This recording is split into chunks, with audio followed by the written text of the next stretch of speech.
child, I think I saw a child over here. Assalamu alaikum wa rahmatullahi wa barakatuh. The peace and blessings of Allah the Almighty, God Almighty be upon all of you.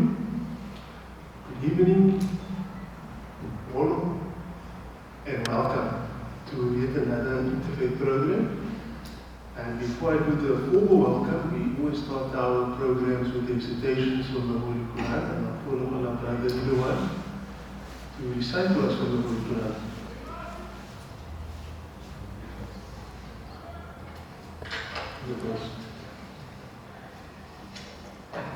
Assalamu alaikum warahmatullahi.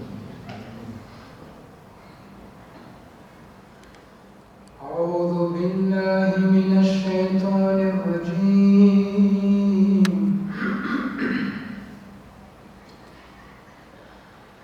Ya ayyuhalladhina amanu la ta'kulur riba adha'afan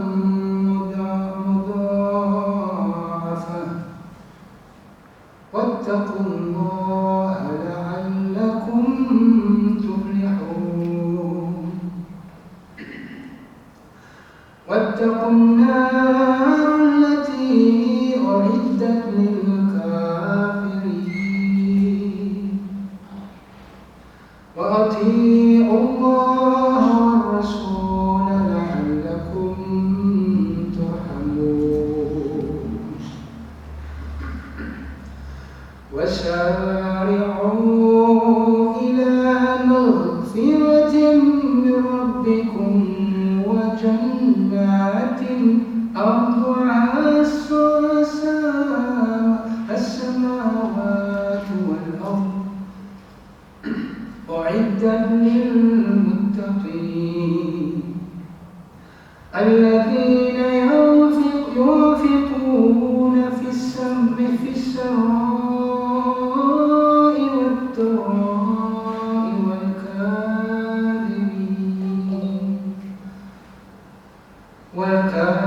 والكاظمين الغيظ والعافين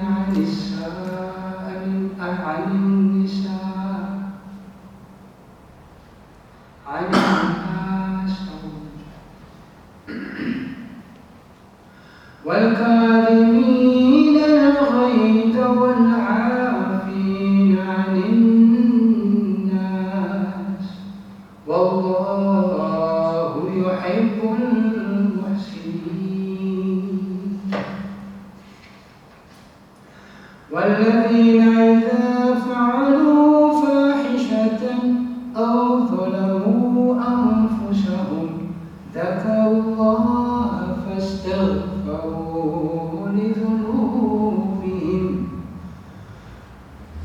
ومن يغفر الذنوب إلا الله ولم يصروا على ما فعلوا وهم يعلمون أولئك جزاؤهم مغفرة من ربهم وجنات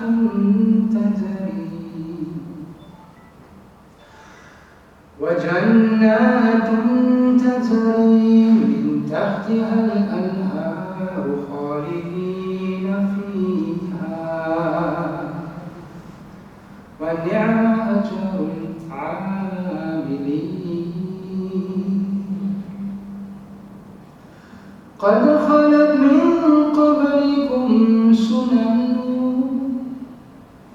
فسيروا في الأرض فانظروا كيف كان عاقبة المكذبين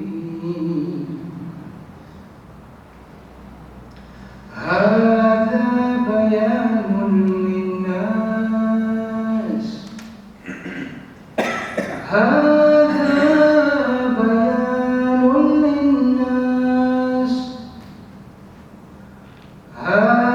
بيان للناس وهدى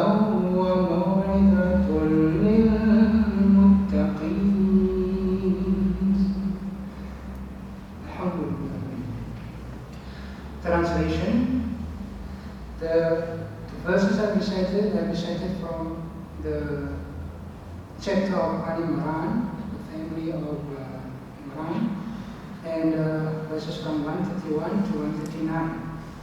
And the translation goes as follows.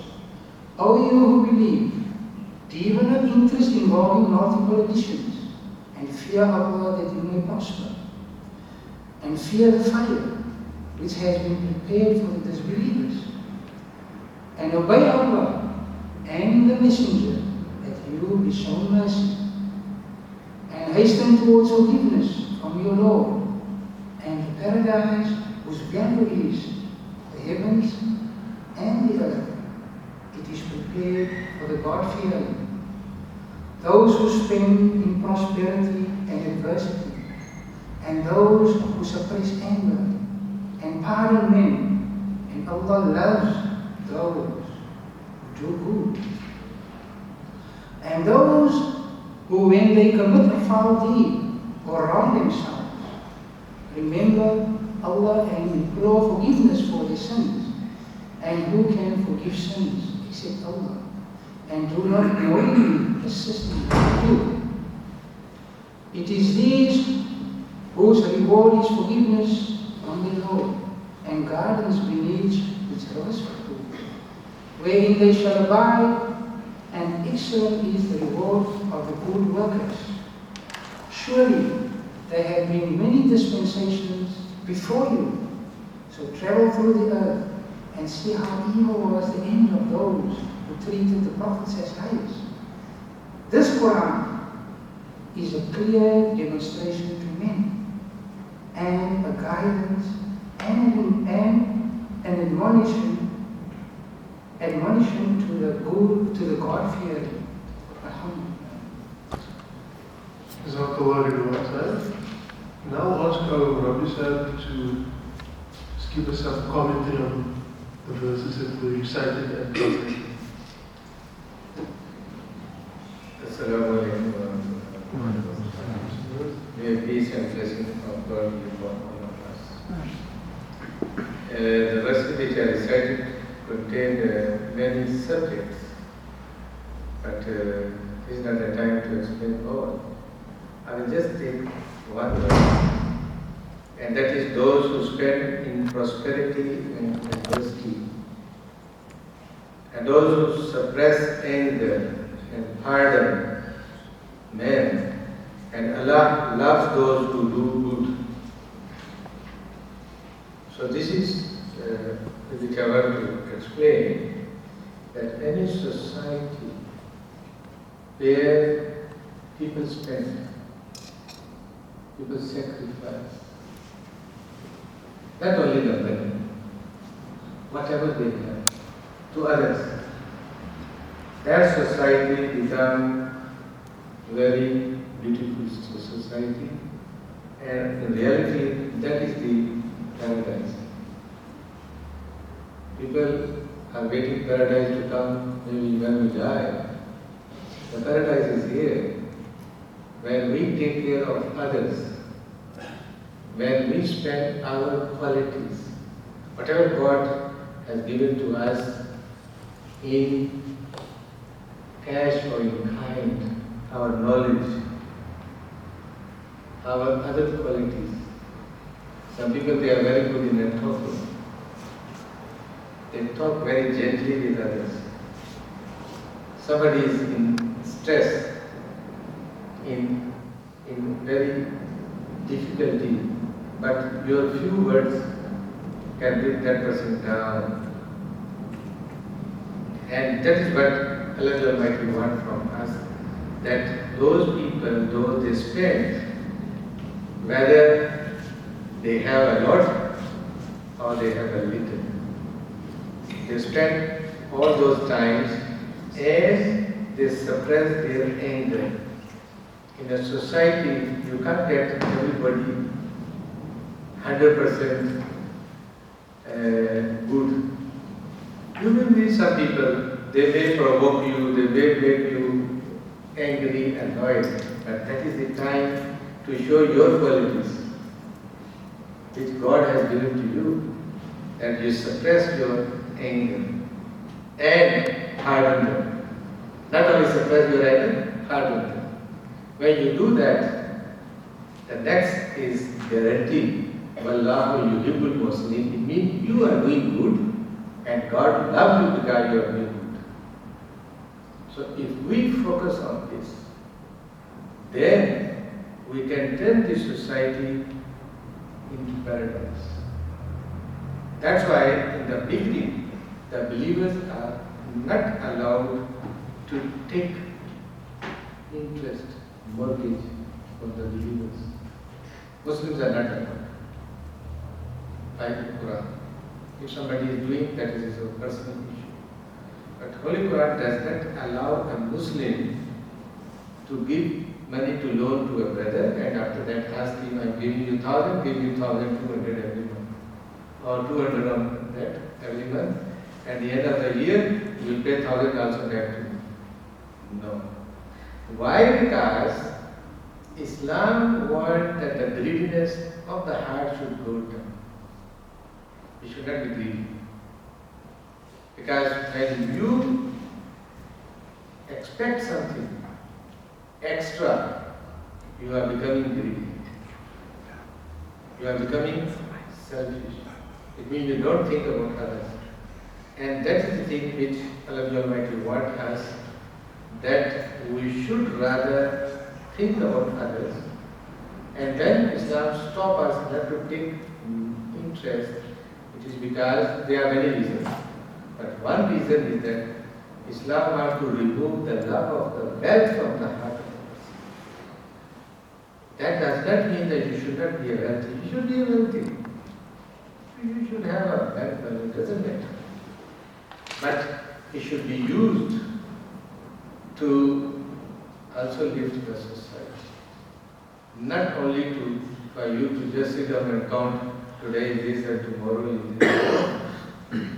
You use your wealth to lift the society also. That's why in Islam we have 2.5%, which we pay, they call it zakat. Zakat means to purify your wealth.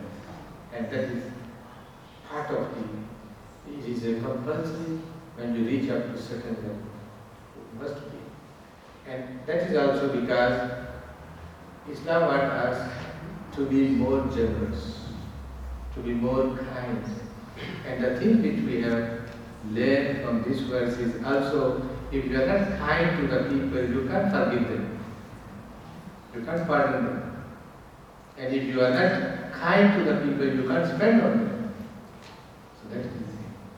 So the main focal in this whole verses is that we should be kind to the people, we should spend whatever we have on the people, and in case if somebody come or encounter to you in such a way that you don't feel happy, try to control yourself. And we have a lot of problems because people, when they don't control the way they react, that sometimes turns into physical fighting, it turns into litigation, it turns into court cases, it turns into police involvement. So this is the thing which Allah Almighty is talking to the Muslims, and Holy Quran is not only for the Muslims. That is a very small idea. So Holy Quran is for everybody, and the teaching which are here, they are universal teaching. To teach us, if we follow that one, then we are creating a beautiful spirit society, and that is the need of the time. May God bless all of us. Thank you. Jazakallah, Rabbi Sahib, for those insightful comments on just one part or one verse among the verses that we recited. Just want to extend our welcome again once on behalf of our community to our people that have come. From the faces I see, James is here, he will be speaking tonight, Gary Blair is here, Sarah Oliver is here, Topic Harkisab is here. These are the people who will be speaking tonight. And for those who don't know, those who've been or are here for the first time, these Interfaith gatherings are held as part of what our community does, and I'm sure also part of what other people are here also doing. That is, we have agreed that we should come together, despite our backgrounds, our differences, to to speak about things in common, things that can benefit each other, benefit us, and we look for the good in one another. And we've been doing this now for the past 2 years. We've seen progress, and that is in essence what tonight's program will be about. The theme is no particular theme, but the speakers tonight will share some of the things they've been doing, the work they've been doing, and to share with us the experiences and the things that they've been doing. So I look forward to hearing from them tonight. And our first speaker is Betty from the Cape Town Faith Initiative. Betty, please. Thank you, Director. Thank you so much.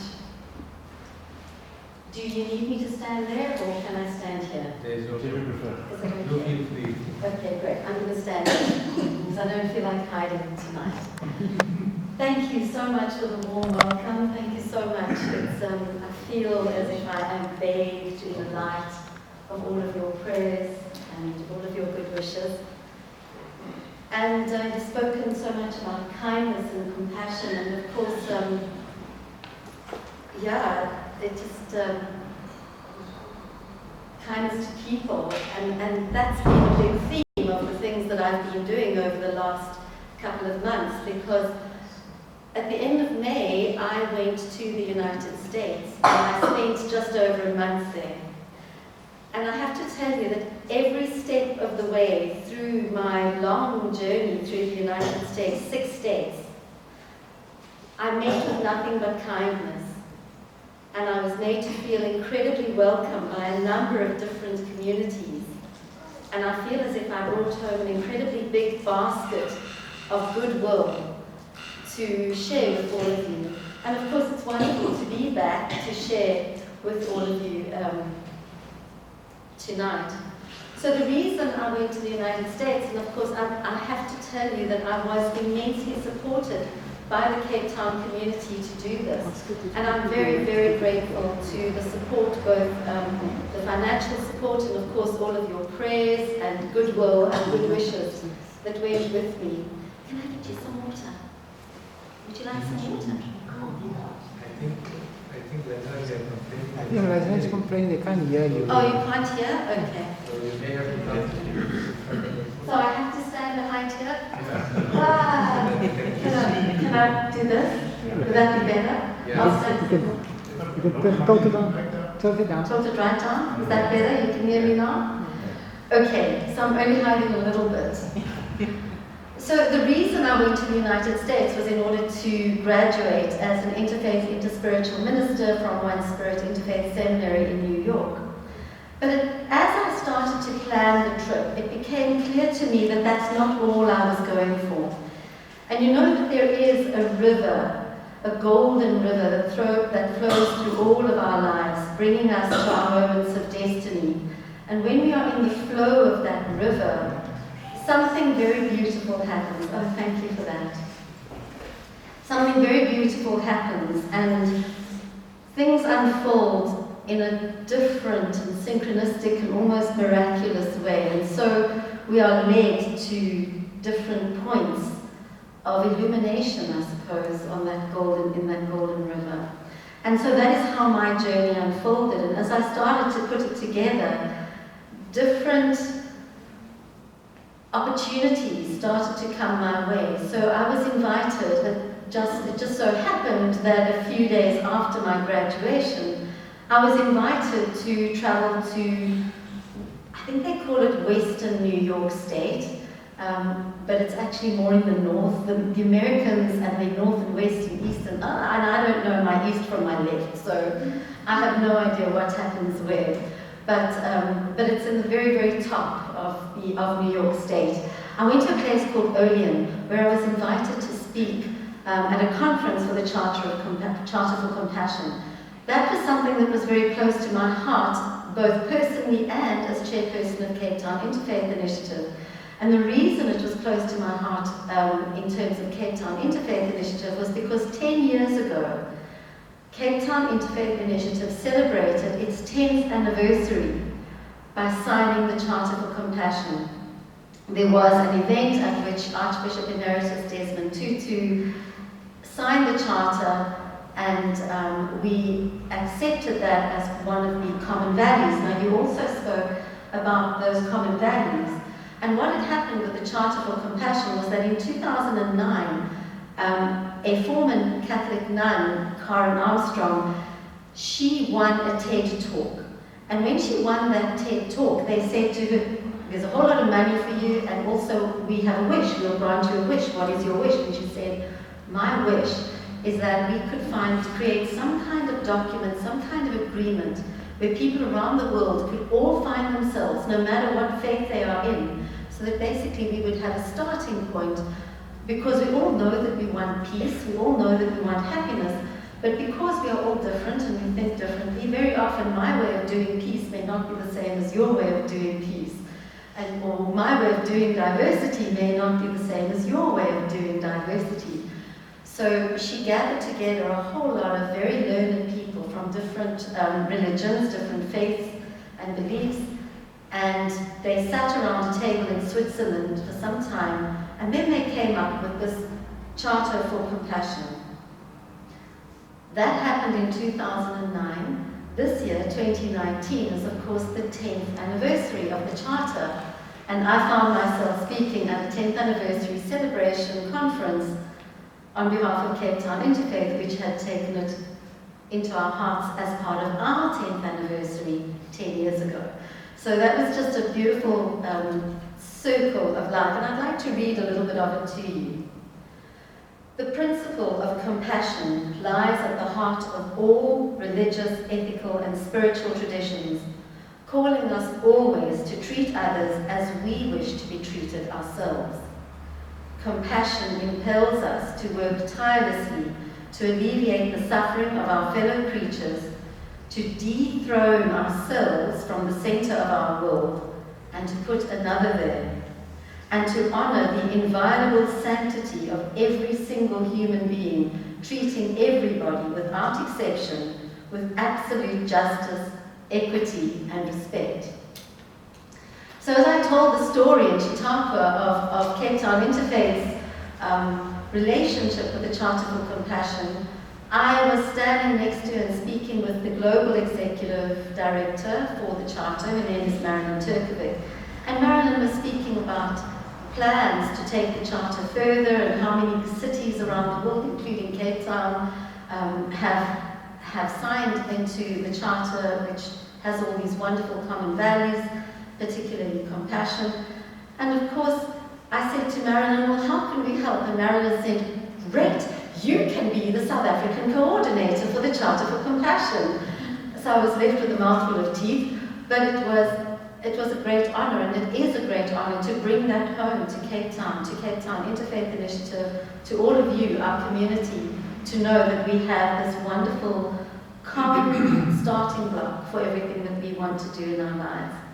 I was blessed then to be able to go to Chicago and meet with the Parliament of the World's Religions, and they are very keen to help us and to really amplify the message of interfaith harmony and the work that we are doing, and to help us to make use of the platform that we've been given in the world by our winning of the 2019 World Interfaith Harmony Week Prize, which was something that we did in conjunction and in collaboration and in community with Faith, Hope, Love Communities of Elsie's River, and of course James is here representing them tonight. So that was another piece that we were able to tie together by being able to go to Chicago, meet with the Parliament, and the Parliament were in fact given a large grant in order to help them in their World Interfaith Harmony Week work. And then on to Colorado, where I saw with my own eyes the Rocky Mountains, and I felt it was an amazing moment to actually, I don't know why, I hadn't realized up front that I was actually going to come face to face with the Rocky Mountains, but that wasn't part of my thinking, it wasn't part of my planning, it's not why I went to Colorado. So when I saw the Rockies and I had that moment of realization, oh my word, those are the Rockies. It was as if I met a part of life that I just wasn't expecting, and it really touched me very deeply. But in Colorado, I happened, synchronicity is an incredible thing. As I said, when we're in that golden river that flows through all of our lives, when we give ourselves into the flow, we surrender to the flow, things happen that are not of our doing. And I found myself at a remote ranch at the same time as a group of evolutionary leaders. And that was quite an incredible moment, because obviously that was a synchronicity that was beyond my planning.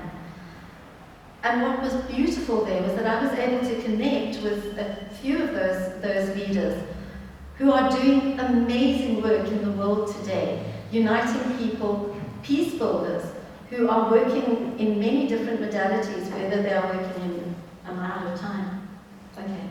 Whether they are working in spiritual arena, in the social arena, social justice, or whatever it is that they're doing. Ecology is a big, big one in the world today. We cannot have peace amongst ourselves if we don't have peace with our planet, and if we don't look after our environment. That is our biggest point of commonality in the world today, and that is something that we really just have to connect our hearts together to work out how we're going to do this. And we need to take a lot of wisdom from the young people who feel that very deeply, because this, of course, is a world that the young people will inherit. And if we're not doing it for them and helping them in that mission, then what is our point? What is the point of anything else on this planet? So to meet with all these incredible international evolutionary leaders who are uniting different bodies of people who are working towards peace in our planet in whatever arena that may be. And as a result of that, in February at some point, during World Interfaith Harmony Week, we will connect with a whole group of people who are in the Holy Lands, with a group of people, with groups of people who may be in Canada, in Australia, in Switzerland, wherever they may be. We as a group will connect with them and have a moment where we can share our joy and our wisdom and our love for each other, our compassion for the planet, for each other, our focus on inclusivity. Inclusivity was a big part of my journey across the States, learning about the different kinds of inclusivity that we are really needing to grapple with and grasp in the world today. And for instance, I go back to the planet. Inclusivity has to mean all of life, all life forms on this planet.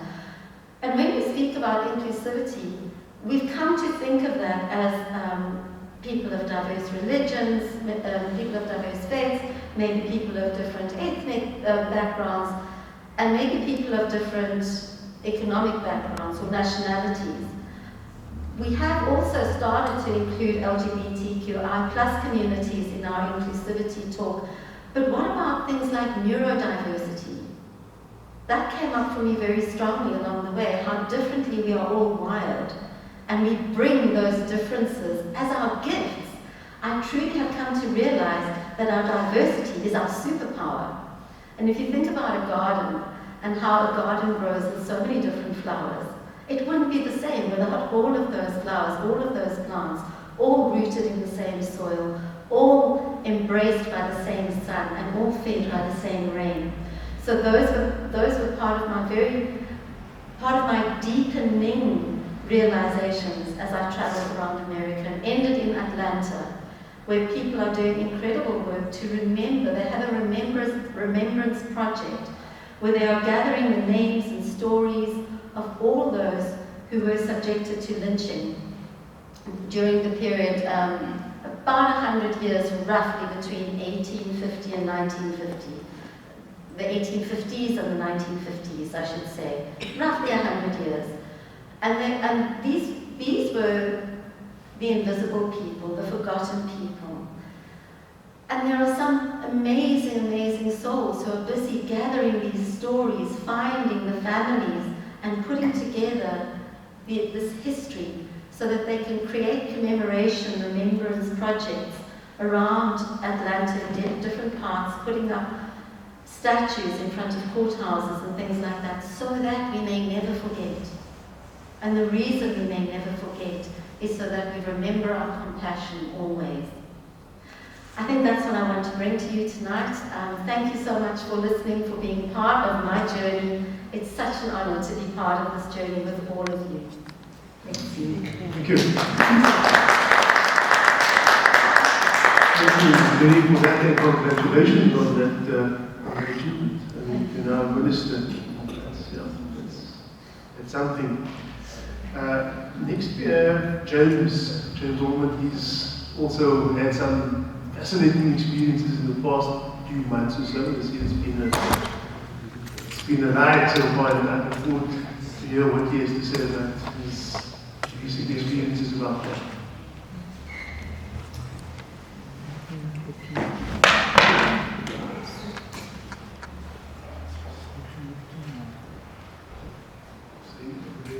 Oh, I see. Okay. Is he going to give a video, James?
mas o problema, sabe, o orgulho, chega a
by the Department of Social Development, Interfaith Initiative, and Faith and Love Communities.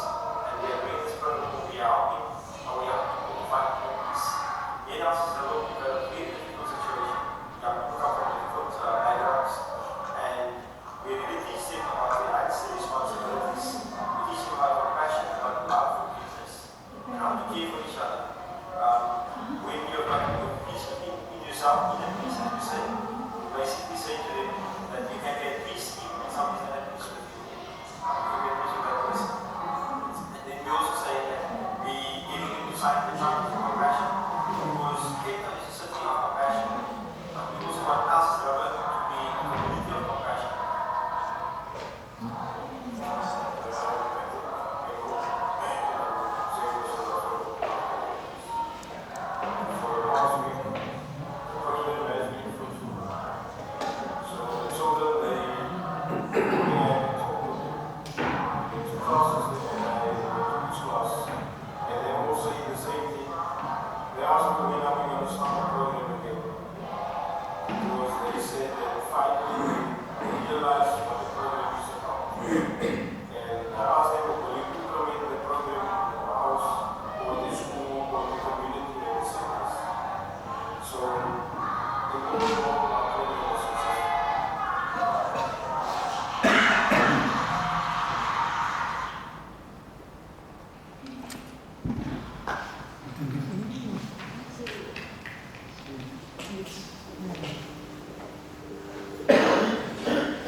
Normally when we come here and we share something, we get a small gift of love.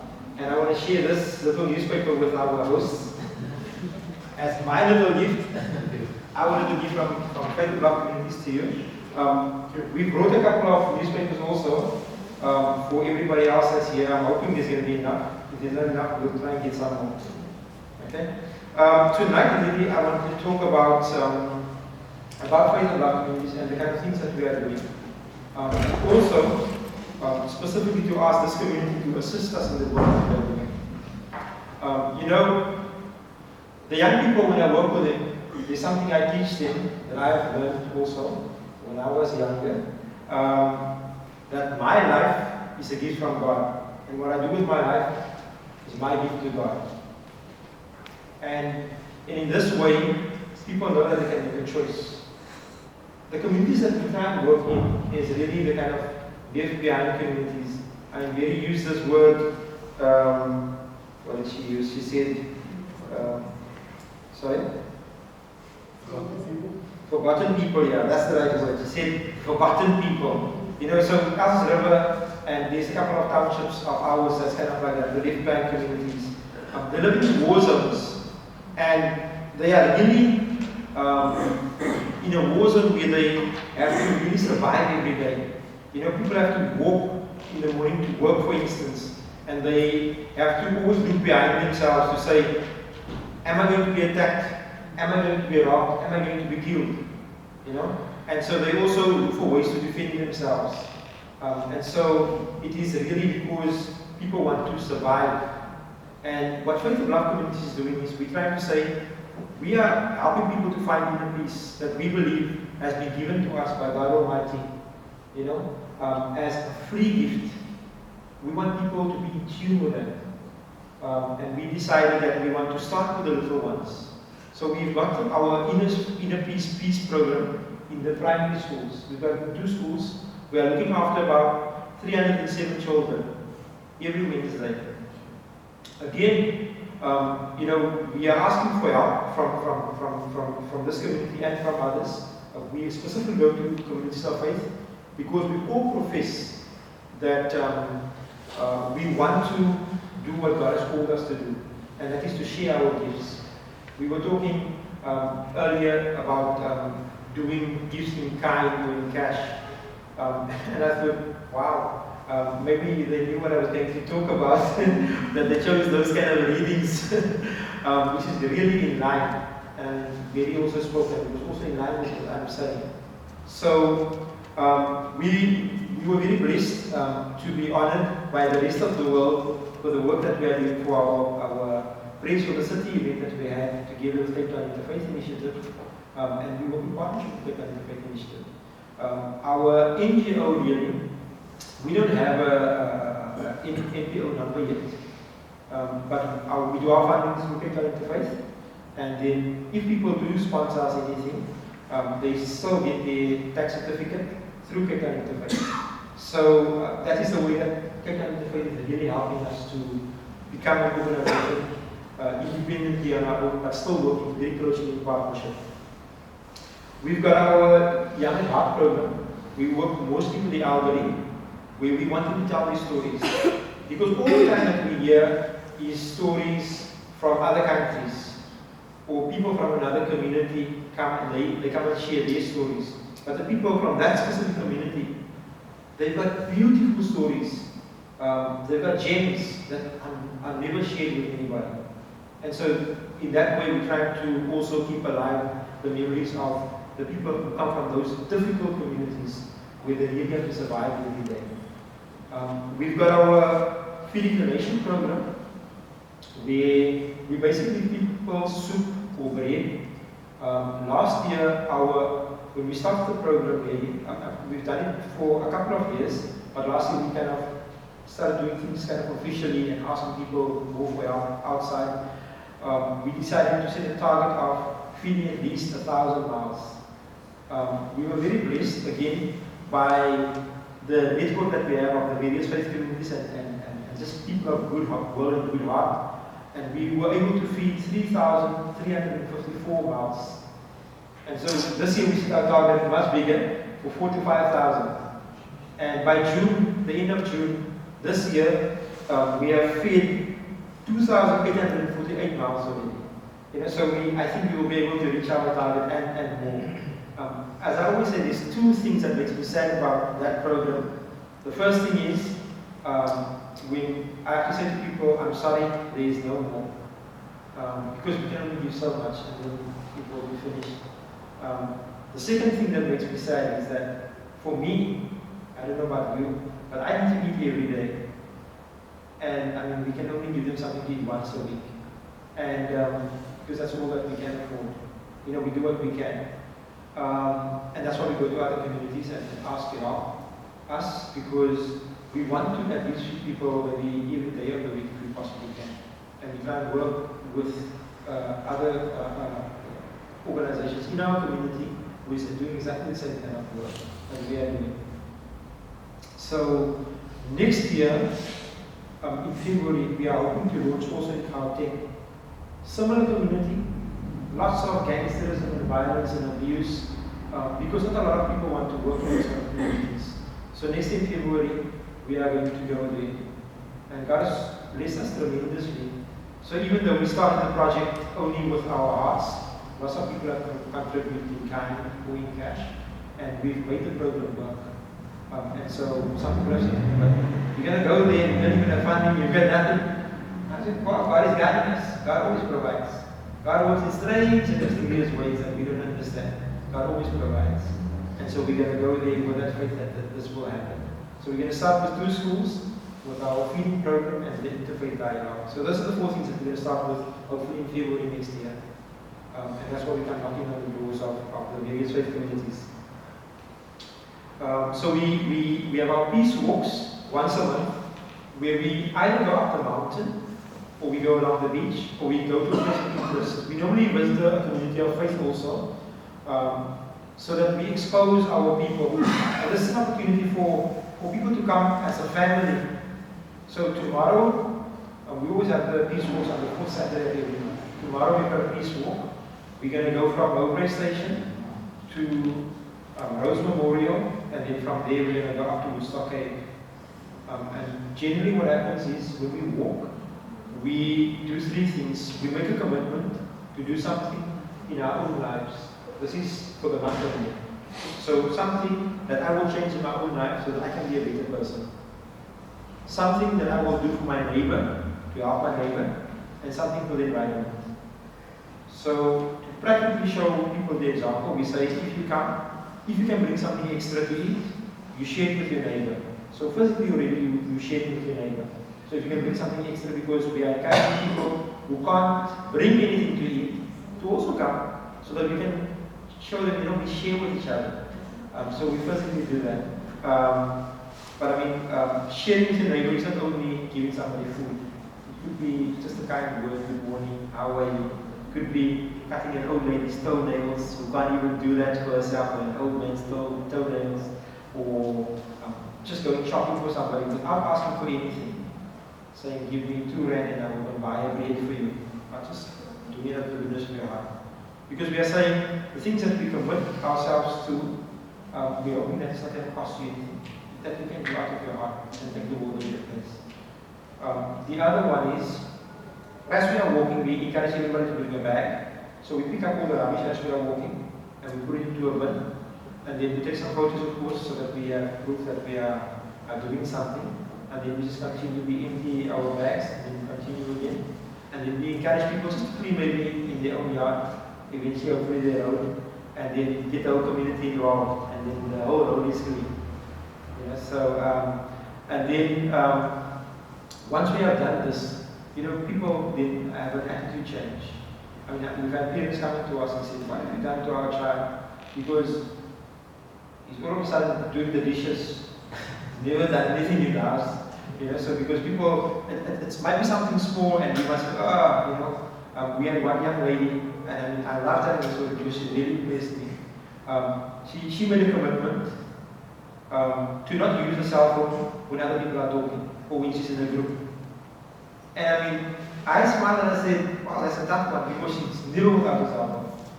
And every single time we'd go out, she would put her cell phone away. I mean, I'm still impressed still this day. And this happened about 4 or 5 years ago when she made that commitment. So people make these commitments, and it's really true. Then of course there's other people who make the commitment, and they don't really honor the commitment, because the next month if you come again, we would want you to share a little bit about your commitment. And you can say, I didn't really honor my commitment, it's okay. Or if you don't want to talk about it, you don't have to. Because when we ask people to share their commitments, you don't physically have to say it, because we also want to protect the integrity of every person. So you can say, I've made a commitment, or I'm going to make a commitment. And then we, of course, would ask you. And you can share. But we always encourage everybody to share, and hopefully, because of my sharing, I will inspire somebody. Because of your sharing, I will hopefully be inspired. And that's really what we are working towards. But we constantly inspire each other. And then in our program that we are doing, the schools program, we are trying to get people to sign a simple charter for compassion that Interfaith, Martin Silver actually drew up, and we tweaked it also to suit the men's group or the women's group. So, of course, we ask permission, and with people of faith, as we normally experience, the generosity, of course, it's for anybody. You can tweak it, you can change it, use it, and so that is what we are trying to do. And we get all the learners, for the last 5 years now, that we've got the learners to sign the Charter for Compassion. And it's all grade 3s, and they are making a commitment. So this is what we are asking you to support us with. Chanel, come here please. I'm putting her on the spot. I've got Chanel with me. She's one of our facilitators in LCs. So she's one of the people who helps us with the little ones, but she herself is still at school. But when we have the school program or when we have something in the community, she is there helping. Chanel is going to be in the back with a book. If anybody wants to support us in any way, she's going to have your name, your surname, and your telephone number, and I will contact you afterwards. And then see how we can possibly work together. And the way that, thank you, Chanel. Sorry that I have exposed you like this without telling you before. So the way that we do it, we try to have that personal relationship with every single person. It doesn't matter who it is, And maybe I want to end up with the last little story, that we don't discriminate. Because with our feeding program, we had this one case where this man came well dressed. He had a suit on, tie. I generally don't wear a suit and a tie. It's a strange thing for me, but anyways, wear a suit and a tie. But this man came with a suit and a tie, and he asked me, can I have some soup? And I said, of course. And a lot of people were there. You know what they said? Nee, hy sê 'n beer nie. Hy kan nie sop kry nie. Kyk hoe hy aangetrek. Look how he's dressed. He's not a vagrant. And I said, the soup is not for vagrants. The soup is for anybody who's hungry. You know? And I was so shocked that these guys who are hungry saying the soup is not for people like him. And I said, we don't discriminate. It doesn't matter who it is. If someone is hungry, we give them something to eat, if we still have, you know. And then he told me his story. He said to me that he's looking for a job. He hasn't eaten in a day or two. You know, and sometimes we look at people who say, oh, he's well dressed, so you know things are really well with him. But we don't know people's struggles. You know, and if we are open to them and willing to allow them to our space, in most cases they would allow us into their space also, because people tend to be generous. I think really we've been blessed like that by God. That we are genuinely just generous. That's our great blessing.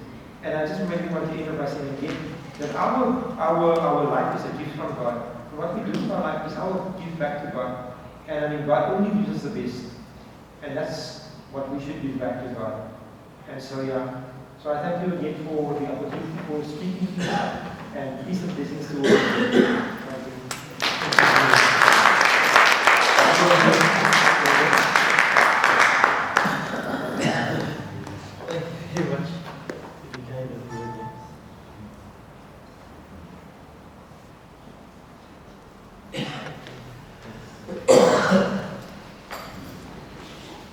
Thank you so much, James. Next speaker is Sarah Anna. Sarah has been there before.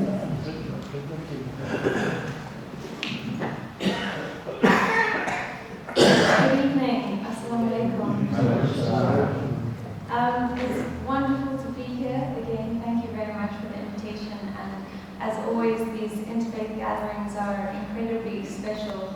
Just to be able to share and learn together, I think for me, that's the heart of interfaith work is the learning and the sharing and the experiences that we are able to have together. That makes interfaith collaboration and peace building a daily practice. It's part of what we're doing all the time. So many of you might know me, I'm not sure, from the Cape Town Interfaith Initiative. And the last time I was here, I was sharing about our schools program. And tonight, I'm going to be sharing with you a little bit about my work with the United Religions Initiative. We have a bit of an interfaith, not an interfaith, an international flavor tonight as well in the presentations. And I've just come back from the States as well. Barry and I, our trips overlapped a little bit, where I was at the United Religions Initiative Accelerate Peace Conference, which was held in San Francisco. So the United Religions Initiative is an international network of peace-building organizations, of which the Cape Town Interfaith Initiative is a part, and Faith with Love Communities is on its way to becoming a part of URI. The United Religions Initiative breaks down into URI, which is a beautiful metaphor of URI, the message of Ubuntu, which is inherent in all our interfaith work. And the concept of it, it's a really great story, I find. The concept of it came about from Bishop Bill Swing, who was based in San Francisco, was asked to host an interfaith service at his cathedral to honor the anniversary, let me just get this right, the anniversary of the signing of the Charter of the United Nations. Am I right? Barry also has worked with the United Religions Initiative and knows the story well. So at this gathering of honoring the Charter of the United Nations, Bishop Bolswin wondered, why is it that the nations are able to gather together for peace, to work for peace in our world, but the religions don't seem to do that very well. And so it was out of this that this idea of the United Religions Initiative was born. And that was in 1993, and later in 1995, having gathered the support of interfaith leaders, Bishop Bolswing pitched his idea and really got support for this idea of an international organization to emerge. But he knew that an interfaith movement such as this was not going to survive if it was just led by religious leaders, and that it was crucial for a movement like this to be led by grassroots, community-based organizations, such as what Cape Town Interfaith Initiative and James. And James, I just want to really commend the work that you are doing. It's truly incredible, and support that call that you've made to this community to support you, because I think it's at the heart of the work that we're doing. So, where was I? Yes.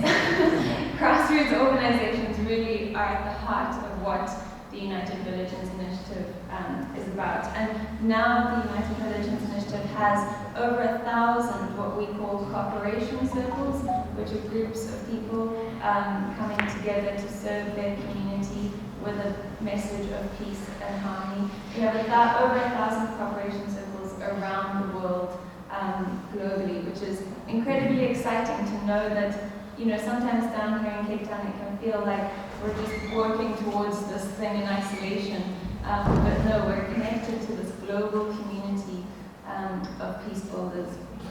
And it looks different across the world. I mean, in India you've got groups working with women's rights, and in Malawi a lot of our cooperation circles are working around ending early child marriage, because that's a big issue there. All the way across in Argentina, you've got groups working with indigenous communities. If I think about Europe, there are a lot of groups bringing people together across ethnicities and creating spaces for dialogue. And so the work is incredibly exciting that is happening around the world. And we're all pulled together by what we call the purpose, preamble, and principles of URI. And I'm not going to read them all, but just the purpose. I want to read it to you, and I'm going to invite you to listen to what word stands out for you this evening. It's just a short sentence. I'll read it twice so you can let it sink in. But the purpose of URI is to promote enduring daily interfaith cooperation, to end religiously motivated violence, and to create cultures of peace, justice, and healing for the earth and all living beings. So what word or phrase resonates with you from that? I'll read it one more time. The purpose of URI is to promote enduring daily interfaith cooperation, to end religiously motivated violence, and to create cultures of peace, justice, and healing for the earth and all living beings. Okay, so just with the person next to you, because I'm an educator and I don't like to just talk like this, just share what word stood out for you from that and why? Just for 2 minutes. Just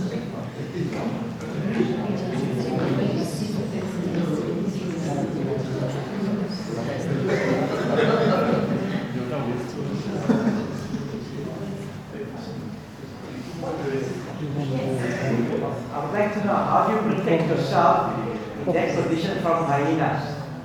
Hyenas? Yeah. That's just the politicians, the religious fanatics.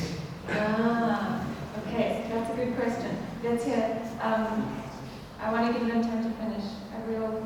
Okay, you can chat about that as well. That's a very good question. You mean in terms of the United Nations and the United Religions working together? I think Bishop Wilson would say probably that the United Religions Initiative is there to be a guiding force for the politicians, and there's something important, I believe, about keeping religion and state separate in that way, to not have religion be too conflated with political views. And I know that's something in Cape Town we've and the Cape Town Interfaith Initiative we've held on to. But it's really about honoring. I mean, I think the principles would answer that question maybe better in terms of having politicians need to really hold on to the values and beliefs that are core to our religious traditions. Yeah, so I may not answer it exactly, but that would be a little attempt at that. So back to the purpose of URI and the words that stood out. I just wanted to highlight two words that stand out for me. The one I've already kind of highlighted, this idea of daily interfaith cooperation. Yeah, did anyone pick up that word as something that, yeah? So this idea of it being a daily practice and a part of what we're doing inherently. The other word that I really like is cultures, creating cultures of peace, justice, and healing. Because that speaks to a kind of a cultural shift that is needing to happen, right? And again, it being a part of our inherent everyday life and everyday reality. So, in San Francisco in June, at the Accelerate Peace Conference, I was part of a youth panel of speakers who were asked to speak about why we're part of the Interfaith movement and what it means to us and why we're called to work for peace and justice in the world. There were 11 of us on this panel, so it was quite a big, it wasn't so much a panel discussion, more as a multi-voice theatre piece, which we put together, which you can watch on Facebook. But what was incredible, just to give you a sense of the people who were part of this panel, there was Johnny from Mexico, who is a Muslim who practiced Sufism within the Shia tradition. There was Rosaria from Guatemala, who is a Paquile from the indigenous people in Guatemala. There was Shada, she was Zoroastrian from San Francisco. Valeria, who was from Italy, practicing Roman Catholicism and earth-based spirituality. Daniel from Bosnia and Herzegovina. Elle, an American Jewish woman. Subi, a Hindu from India. Seri from the United States, a Christian. Ishaq, a Muslim practicing Sunni Islam. Vincent from Malaysia, who practices Nichiren Daishonin Buddhism. And Wambui from Nairobi, Kenya, who is a Catholic, and then myself in that mix. So quite a lineup. And I'm sorry, I wanted to bring a picture, but I didn't have time. And part of what I shared, I think everybody in that mix of people had incredible stories to share, and we really focused on sharing a part of ourselves with the audience to really inspire, but also challenge the interfaith peace-building movement with the views of young people from around the world. And part of what I shared was that I'm part of the interfaith movement because it's a never-ending journey of wow moments and discovery moments for me. I think that it allows people to be incredibly vulnerable with each other about their beliefs and values, and to witness an expression of the sacred in its many forms, that one is immediately humbled and that it sparks that love force within us. When I think about our schools program, I'm always struck by the moment on when the Muslim students share salah. They share the prayer, the practice of salah with the participants, and everybody is so incredibly still and silent as they observe and witness the sacred act. And in the same way, on the Friday night of our camp, the Jewish students light the Shabbat candles. And this year in March, they called all their fellow friends up, and together they sang the Hebrew words, moving the light of the candles over their eyes. And these moments of sacredness and sharing in them, I think, is what makes the interfaith world such an incredible space to be in. Because it's from these moments that we're really in our most authentic and most present selves. And when we're called into oneness, light, and love. And it's also from these moments, from this act of sacredness, that we can step into service with others, right? And that's where the act of service, and once you're in the sacred with yourself, to step into an act of service with another is so powerful. I think as the interfaith movement, we have a lot of love to give, and we need to put that love into action. So my quest is to see the interfaith peace-building movement take seriously the call for global social justice and to be the leaders of this, bringing together the ancient wisdoms of our traditions and religions with the fire for social activism, leading to a more socially just world. And how do we do this? I think it's through the critical connections and the relationship building that we begin to change the system, because once you change the relationship, it starts to change the system. There was one speaker at the conference, he's a favorite of mine, her name's Reverend Jen Bailey from the Faith Matters Network, and she has a famous quote that says, "Relationships move at the speed of trust, social change moves at the speed of relationships." I'll read that again. Relationships move at the speed of trust, social change moves at the speed of relationships, which is really great. So, I think, yeah, as you know, what we're doing in this space as well is building that trust and building the relationships to be able to create the social change and the world that we want to see. To end with, I just want to share with you a quick story about the logo of URI. And again, I'm sorry I don't have this big, but I don't know how many of you can see this pin, which is a beautiful star. Shall I pass it around? Do you want to pass it around? Thanks. Pass it around while I tell the story. Because part of this trip for me was really learning the history of URI and being present with Bishop Bull Swing and those who founded the organization, which was incredibly special. But they shared about how in the early stages of the organization forming, they would host meetings, planning meetings, and one such meeting happened at the Fairmont Hotel in San Francisco. And as part of the planning meeting, a member had brought along their 10-year-old son, who was quietly sitting in the corner playing with some colorful building blocks. But I think he must have been a very intuitive and clever child at the age of 10, because he was picking up what the conversation was about.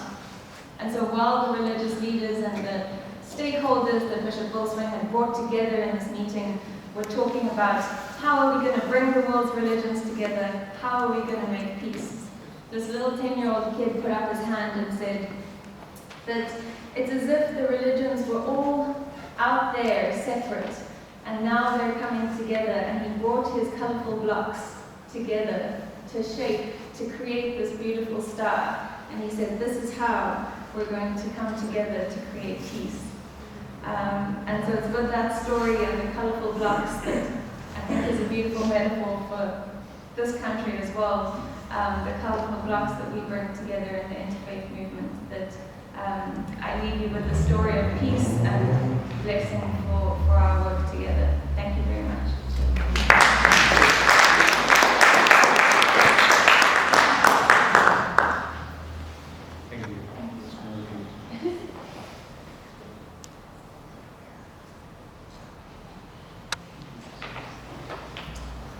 Thank you, Sarah. Our speaker this evening is from our community, Toby Kanye. Toby called. She restores this one.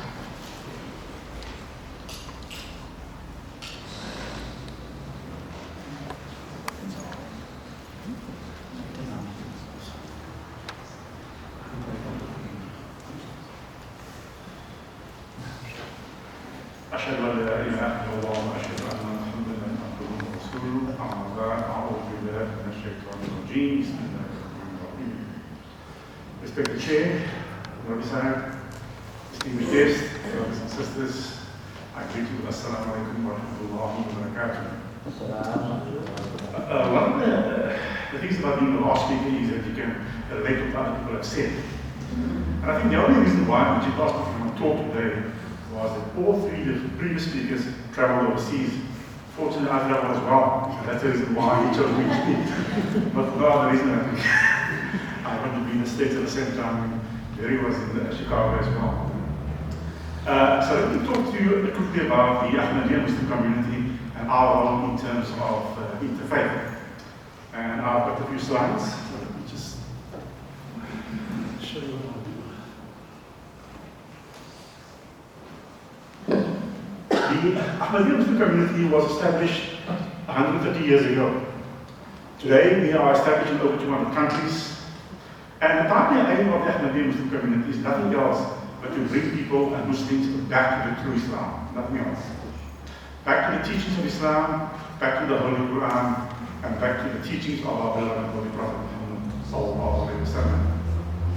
Now, if you've heard the story about the time of the Holy Prophet Muhammad, he had a delegation of Christians that came to his mosque in Medina. And when it was prayer time, the Christian delegation wanted to leave because they wanted to go to observe their prayer. And he invited them to observe the Christian prayers inside his mosque. And that, to me, was the first sign of religious tolerance, interfaith, and accepting people with differences.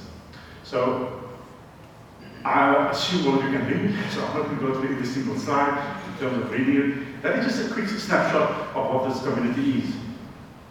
Started, as I said, in 1889.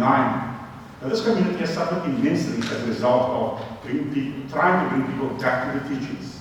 We call non-Muslims. Even today in Pakistan, we are still declared as non-Muslims. So despite all the persecution, the suffering, and the challenges that we have faced, this community has grown. So today we are over 200 countries, numbering in millions, and we've achieved everything based on the question of transparency, accountability, and trying to show people the need for dialogue. So let me go through the next slide. Here's some 3 quotations from our founder, from the present head of the Ahmadiyya Muslim community. I think, Barry, you mentioned the word about compassion in this particular one over here. There's the word over there. Okay. So it clearly demonstrates that the entire philosophy is not about the violent jihad that we associate with Islam. It's the question of tolerance, peace, love, tranquility, etc. And whatever we do, and I'll show you, I've got 6 slides, which demonstrates 6 pillars that I believe demonstrates how this community envelops interfaith as a medium for propagating its message, etc. Alright, so these are the 6 slides which I'm going to talk about. The first one here is our Jalsa Salana. Jalsa Salana simply means annual convention. We have over 200 centers throughout the world. Probably 90 of them host annual conferences. The big one, as you came in, I showed you a clip, a slide of the UK one. The UK convention takes place next weekend, Friday, Saturday, and Sunday. So I'll talk briefly about the annual conventions. The second one is MTA, Muslim Television Ahmadiyya. It's been around for 25 years. Run purely by volunteers. Purely by volunteers. It's a 24-hour channel available in different languages. We have MTA 1, 2, and 3, and I'll talk about that as we go along. The third one is the mosque. Every single mosque that we have throughout the world, numbering over 15,000, is a sanctity for engaging in peace and dialogue. Open mosque days that we have, the opportunity to engage with local members. So irrespective of whatever language you profess, whatever your belief is there, you are more than welcome to engage. But even other appointments in many cases.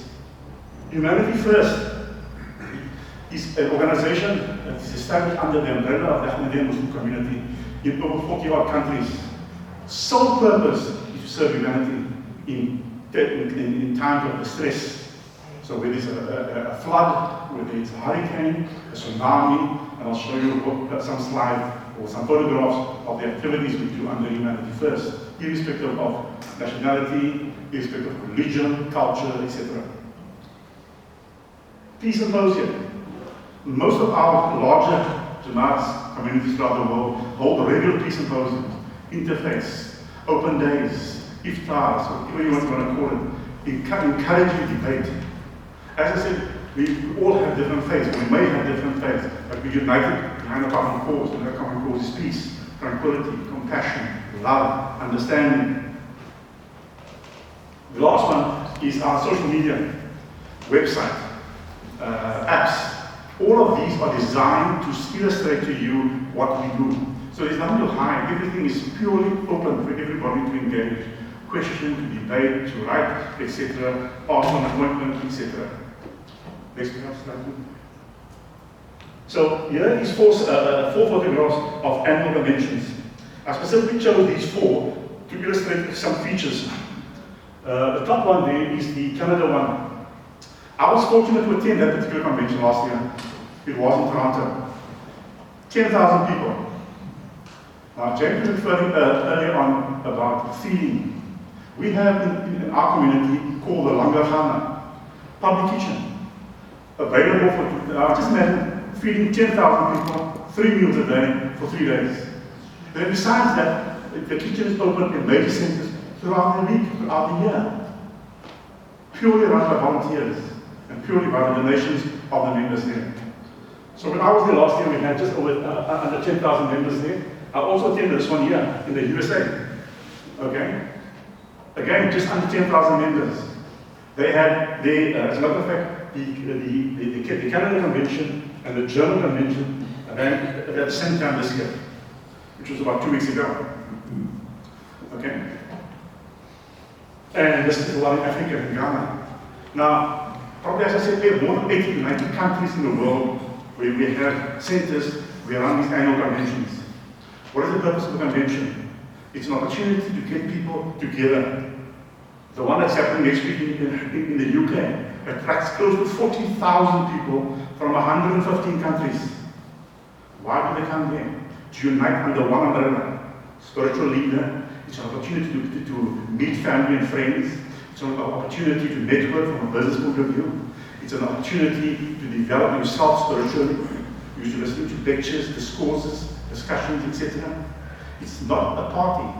It's totally different. The Western world think, how is it possible to have 40,000 people being fed 3 times a day, provided with accommodation, and the media don't report about it? Hardly anything is said about it. Peaceful. Yes, we have security measures in place, but have you ever heard of an incident happening there? When we have a small event anywhere else, there's always catastrophes, disasters, and everything is run on a volunteer basis. Nobody's paid to do these things. What is so beautiful is to see a qualified specialist, a heart surgeon, working in the kitchen, scrubbing a pot or making food, etc. That's what we're talking about in terms of the spirit that we have at these annual conventions. Next slide. NTA, Muslim Television Ahmadiyya. Some of you may know it, some of you may not know about it. It's available as an app. It's available through YouTube. It's available through the net. 24/7, 365 days a year. NTA 1, 2, and 3. NTA 3 specifically for Africa. NTA 1 throughout the world. NTA 2 for the Arab world. Programs are all different ones, whether it is debates, whether it is Friday sermons, broadcast live, etc. Just to give you an idea, the Friday sermon is live. Every Friday sermon, our spiritual leader delivers a sermon. We watch it through NTA. It is available in 7 different languages, translated simultaneously. Again, done through volunteers. Again, to show the openness that we have nothing to hide. As a matter of fact, I was in Dubai on my way back, and when I met some local members there, they said to me that for them to deliver their Friday sermon, because our community cannot register as an organization in Dubai, they have to first present their Friday sermon to the religious authorities so they know what we are going to say at our Friday sermon. We do deliver our speeches, etc. So we have nothing to hide. It's all about peace, love, and tolerance. They've never said you can't say this or you can't say that. Because we're not militant, we are a peaceful, loving nation. We encourage people to come. At every single convention, every single NTA program, you'll see people of all diversity, all religious groups engaging in debate, questions, etc. So NTA has been around for more than 25 years. The idea is to take the message to the corners of the earth. And we've achieved that. We were banned in Pakistan from going out and preaching. And now we're able to preach around the world. Even people in Pakistan are now seeing it through NTA. This is our mosque. We have over 15,000 mosques around the world. Again, I took these for this particular photographs. Maybe just don't have to say, yeah, I've been there, but yeah, I haven't been to all 15,000 mosques. I still have a long way to go to get to the 15,000 mosques here. This is our one in Toronto, okay, which I was able to attend last year. That's the one in just outside Washington. And this is the largest mosque in Western Europe, in London, modern. Okay, so most of the delegates attending the US-UK convention next week will first touch base at this particular mosque, and from there we transport to this what we call the Jalsa site, where we actually host our conference. This particular slide illustrates humanity first. This is a photograph of our religious leader opening up a hospital that we created that we established in Guatemala, free of charge. I mean, we have a very small community in Guatemala, but the hospital that we set up there is first world standards. Run by volunteers, people that sacrifice their time. We obviously doing it for full-time people as well, but it's done under the auspices of humanity first. So we have established clinics, hospitals in many places, specifically in Africa. And we're in the process of registering our humanity first in South Africa, Swaziland as well. So that's an example over there. This is a saying that our spiritual leader has mentioned about the purpose of humanity first, what we're supposed to do in terms of sacrificing and overcoming minor troubles or burdensome. There's two slides. One is in Puerto Rico, when they had their disaster in 2017, and this was last year in Rohingya. Alright, this is an example of the peace symposium I was talking about. So whether you call it a peace symposium that we have over here, we ourselves have peace symposium. Our main community in the UK is probably at least more than 40 to 50 countries in the world where they regularly host peace symposia, inviting people from different religious faiths to present on a particular topic. Way back when the Holy Founder of the Ahmadiyya Muslim community in 1896 at the Conference of Religions invited people to talk on a specific topic. So what I'm saying, religious dialogue, interfaith is something that's ingrained within the Ahmadiyya Muslim community right from the outset. And all we have to do is just carry forward on what the foundation is there. So whether it is a peace symposium, mosque open days, as I said, throughout the world, there's many communities of the Ahmadiyya Muslim Jamaat will host specific open days, guided tours, so people can understand exactly what goes inside a mosque. You were referring earlier on to the way Muslims pray. So now I can ask questions of why we pray like this. You were talking about the Adhan, about the Bilal giving Adhan, why we give it 5 times a day, you give us soft language, give it loud, etc., etc. This is the purpose of hosting open days, to inculcate the whole religious tolerance of each other, to understand that. That's why I said everything that we do is transparent. It's nothing that we do under the hand, disclose, that we secretive, etc., etc. Iftar, some of you had the privilege to break bread with us during Ramadan. Okay, we do it regularly. After this function, we're going to break bread. Well, I don't know what's on the menu, but I'm probably not going to be bread, but maybe some musa or something. But the idea is that we share food. Step back from what I was talking earlier about the Langakhana, public kitchen. So these are forums that we use as a means for attracting people, to speak to people, to engage in debate, arguments on religious topics. But for you, your religion will be my religion. It's a whole question of observance. There's no compulsion in religion. That's the Quranic injunction. We do not move away from that particular stance. And this is our issue around social media. We are available on so many platforms. So whether you are on Android or you're on iOS, we've got a whole host of different apps. If you want the Holy Quran, it's a free app for the Holy Quran. If you want to listen to MTA or watch MTA, there's an app for MTA. If you have children and you want children's programs, there's an app for that. So we have a whole host of different apps, which I've given you an example of some of the apps over there. That's our official website, alislam.org. Okay? Have a look at that particular website. Tons of books, literature, free downloads, etc. Number of affiliated websites where you can get all the information. You can see whether this community, what it stands for, our principles, our dialogue, our interfaith initiatives that we have undertaken over the years, our different social media platforms. Again, you can choose what you want. If you're a Facebook person, we have Facebook. If you're Instagram, you get Instagram. If you want to join our WhatsApp group, feel free to do that. We have nothing to hide. It's all about delivering a message, a continuous message of peace, love, tolerance, etc. some of the our magazines. This is an example of our Review of Religions, been around for more than 100 years. Okay, it's one of the oldest magazines that's around in terms of top monthly publication, written purely for English readers. Okay, again, you can read it online, you can subscribe to it, and actually get the hard copy, whichever you actually want. Next slide. And I thought, let me end off with this particular slide. We have been called non-Muslims, we've been called Kafirs, we've been called the worst people on earth, etc. But like our leader says there, we do not need a certificate to say that we are Muslim. It's got nothing to do with that. We in our heart know that we are Muslim. Allah the Almighty knows that we are Muslim. 100%. I don't need any Muslim Judicial Council or any ulama body to verify, to certify that Tawfiq is a Muslim. Allah can witness, I am a Muslim. And that is the key message about this particular community. We are open, we are transparent, we engage with people, and we do not in any way portray violence.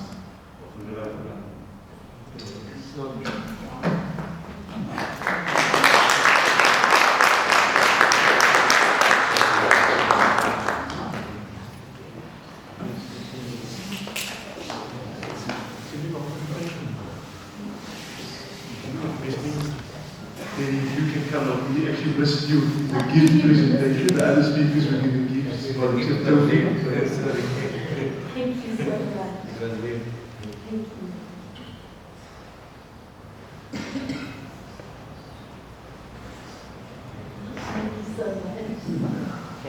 Thank you, Tawfiq, for that brief description about some of the things that we are doing. And we are constantly reminded by our leader, our Khalifa, that these are all a means to an end. But the main thing is, despite all of that, at the heart of it is that we must build our relationship with God Almighty. And this is what we want to do. We want as individuals to build our relationship with God, and we want to see others also increasing their relationship and build a relationship and nearness to God. And that is in essence what that is about. I want to thank the speakers, and listening to what they've been doing, it's inspiring. We are going through a tough time in our local community here. James, I can well understand, working with the communities in Elsies River. We see the army being deployed in some communities, and that should make us realize where our focus should be. When it gets tough, when we do these kinds of activities and the work, and yet we see that society still has its problems. Society will always have its problems, and that is it fills my heart, makes my heart fills it with warmth, because despite the difficulty we're facing, we must just keep on doing what we are doing. No amount of darkness can put out the light of a single candle. So we need to keep going and keep doing it. I'm very happy to hear what people are busy doing, and I pray, and you all pray, and hope that your activities are blessed and that you see the fruits of it, if not in your lifetime, in the future one day, it will be there. Thank you so much. I think that will conclude our program. Yes, but I'm just reminded, I'm sorry, I almost forgot. So we did mention the Jalsa. We have our local Jalsa here, but next week will actually be the UK International Jalsa. That's the international one. It's in London and will be televised live via all the means he mentioned. And what we do here is we have a similar setup here. We have like a kind of a camp out in a way. We have the proceedings presented here in this manner here, and they've got a full-out program for the 3 days, and you are all invited to come for any of those 3 days. Programs will be going on. But if you can't make it, Sunday there will be lunch served as well. We have what we call the Bayat ceremony. As members of our community, we take a pledge at the hand of our leader to renew our commitment. And it's some sight to see where people all over the world are doing that simultaneously from all over the world, and that's captured live by a satellite, and you'll be participating in that. So it's something to nice to see, and you're most welcome to come. And the after lunch will also be served. saying something? The languages. Come again? The languages. Yes, of course. I mean, we are an international community and there are various languages. I mean, the proceedings are translated in not only English, although our leader speaks Urdu and Persian. There are many other languages from which that is translated. Arabic, English, German, French, Turkish, etc. So I mean, if you know anybody would like to come in another language in here, they're most welcome. Okay, I think with that, I'd like to... Yes, okay. May I invite everybody to something with Cape Town Interfaith? I'd like to invite you all. Thank you so much. Majid actually suggested that I do invite you all, and I forgot to when I was speaking. So there are 2 events with Cape Town Interfaith that coming up in the next couple of days that you are all invited to.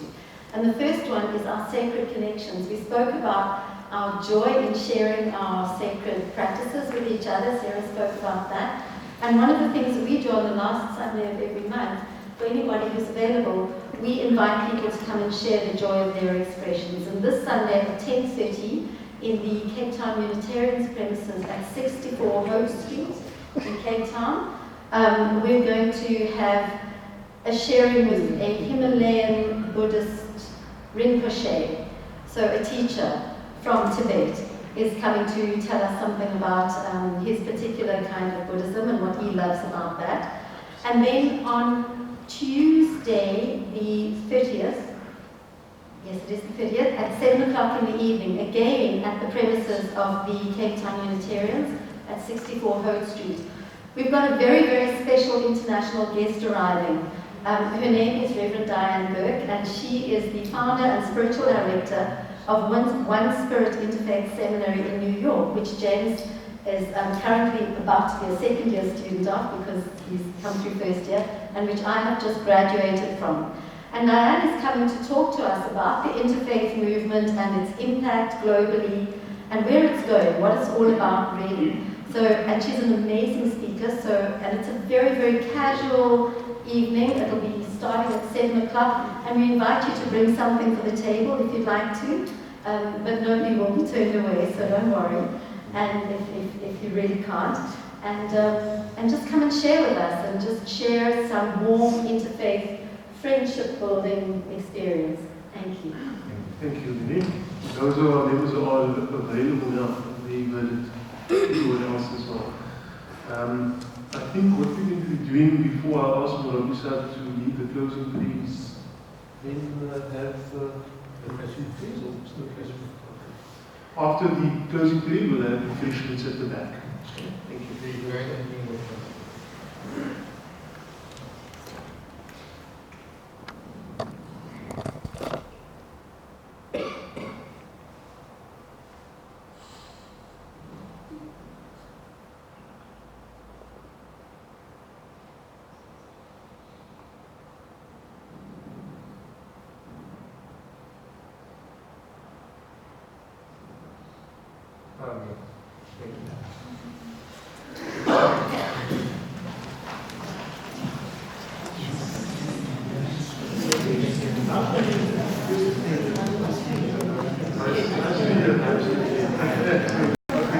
First person. Hello. How are you today? Good, thanks. And yourself? Fine, thank We'd you. just like you to introduce yourself and then give us some feedback on what you've thought about the event and things you can share for the rest of the world.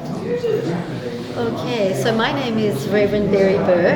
I am an interfaith, interspiritual minister. I'm also the chairperson of Cape Town Interfaith Initiative, and I am the South African coordinator for the Charter for Compassion.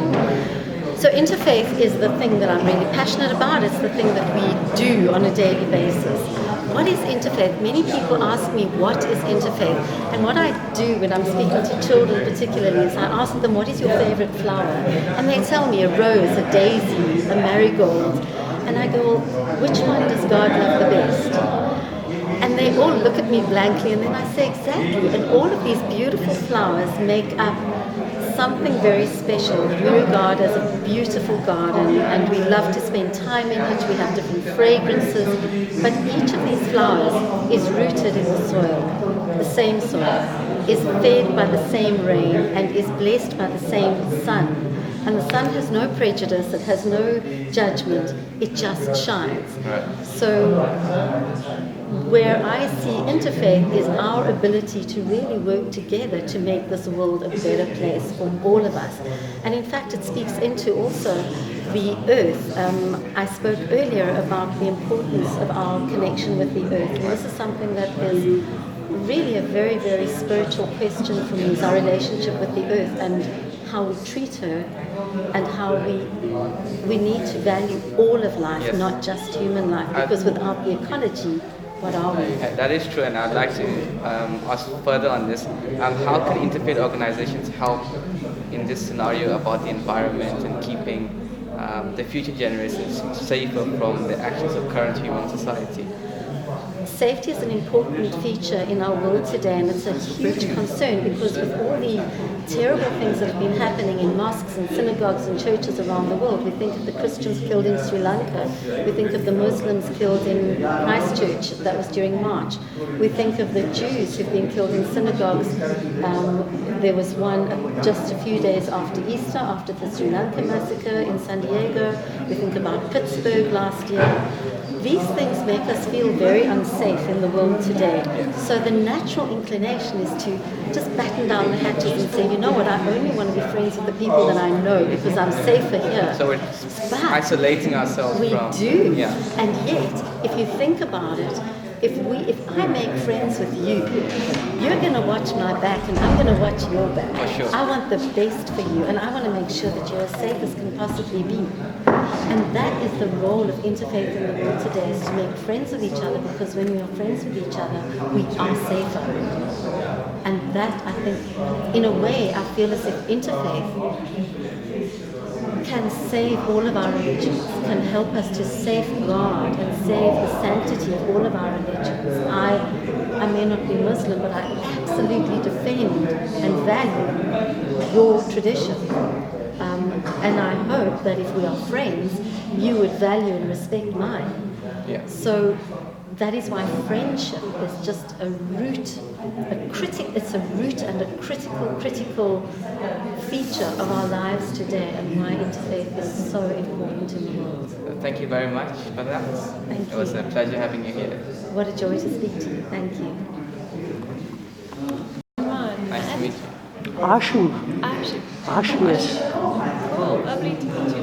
What are you filming this for? We're filming it for Q&A YouTube channel, and perhaps share it on WhatsApp groups and other things to let people know what sort of guests come to our event and what they talk about. So if you can just tell us a few words about what you do in your role as a person in the interfaith community, first of all. Okay, to the camera. Okay. You can speak to our interviewer, no problem. Cool. Hello, I'm Sarah. I'm the Global Youth Coordinator of the United Religions Initiative, which is an interfaith peacebuilding organization. It's a network of peacebuilding organizations around the world, but I'm based here in Cape Town, and I work with the Cape Town Interfaith Initiative, and we run an interfaith schools program, which is a passion of mine. Yeah, and I remember you were mentioning something about the flag, which is very interesting. Yeah. If you'd like to tell that story to our viewers, I'm sure they'd be very interested. Okay, so this is the logo of the United Religions Initiative, and I'll just hold it like that. And how this logo came about was that in the founding days of the United Religions Initiative, the members were gathered together, discussing what it was going to be like. And one of the members had brought along their 10-year-old son, who was sitting in the corner of the room while the meeting was happening. And he was just by himself playing with his toys. He had a whole bunch of different colorful blocks. But he was a very intuitive and smart kid, and he was listening to the conversations of these leaders talking about how they were going to build peace in the world. And he kind of piped up from the corner and said, it's as if the religions were all out on the sides, but what we're doing is bringing them together to create peace and harmony and and that's how the different colours of the star, what they represent in terms of our differences and our diversity. That's a very interesting story. Thanks for sharing that. And if there's anything else you'd like to tell people about how they can promote faith in their communities and bring people together, what would you like to tell them? I think Interfaith work is just an amazing way of bringing people together and making it a daily practice is what I spoke about this evening. I think when you're, working with people in a workspace or you're at school, all across the world we're encountering people of differences, and so to be able to engage with each other with respect and tolerance, to be able to listen and understand, and build those friendships across our differences. So we have to get a conversation started with people and start taking action. Exactly. Having the conversation is exactly what I'm passionate about. And we love having conversations with people. Thank you very much for this. No And we'll see you around maybe the next one. Yes, thank you very much for having me. You're welcome. Yeah. Let me just greet the brother also before. Alright, come here. Yeah, good to see you, buddy. I like the new hairstyle. Thank you. Thanks. Alright, thank you for joining us tonight. We'd like to first start off with how you, what feedback you have for tonight's event. At some point you can share with the audience who weren't here today.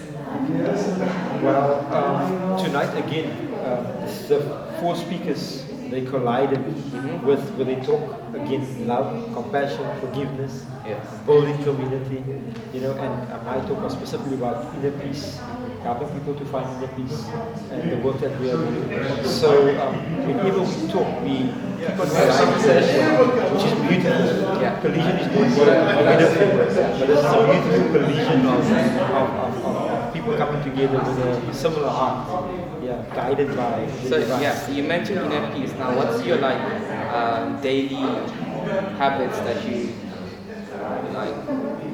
use in your daily life? The things you do to keep yourself with inner peace. What sort of actions or steps have you taken that the viewers can, employ in their daily life? Of course, yeah. Now, one of the things that I do when I start the day, I'm always with prayer and meditation. To thank God really Almighty for the opportunity to wake up, for the gift of sleep that I received, and also then asking guidance so that whatever I do, think and say may be in line with the divine. For me. You also start with gratitude, saying thanks to. Is that the main theme of your prayers in the morning?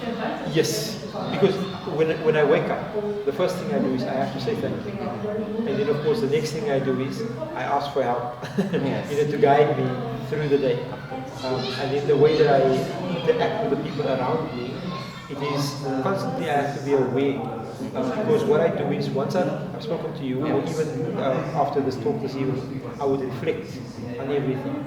Because it's very important for me to reflect. Self-reflection. That's right. Yeah. If I don't reflect, I cannot know where I have done well, where I have not done well. And where I have not done well, then I have to work on that. Where I have done well, I have to find ways to make it even better. There is a saying, know thyself, which I find quite interesting. Yeah. To be able to be like a person who is living in harmony with everyone. That's right. We first need to understand ourselves. We have to, yeah. And that's why we're working on the inner peace.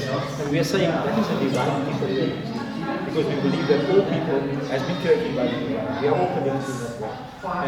And as I said also in my talk, that because we are made by God, we have been created in such a way that love is the thing that guides us. It always goes back to that. So even if we end up making bad choices, which is not bringing people together, breaking down the barrier, and we are saying we can always go back, because we can always say, what is it that I stand for? And as a person of faith, as love, compassion, forgiveness, taking care of the widow and the orphan, the marginalized, and this is really what I'm guided to. And this is the reason why I want to do it. Because in our organization we are saying we are talking too much, sitting in meetings, and not always doing it. So we have decided to go over to action. Prayer and action. Our dialogue and action. It has to be action as well. Actions speak louder than words. That's right, yeah. All right, thank you very much for the interview. You're welcome. And we'll see you again at our next event. Thank you. Peace be with you. You too.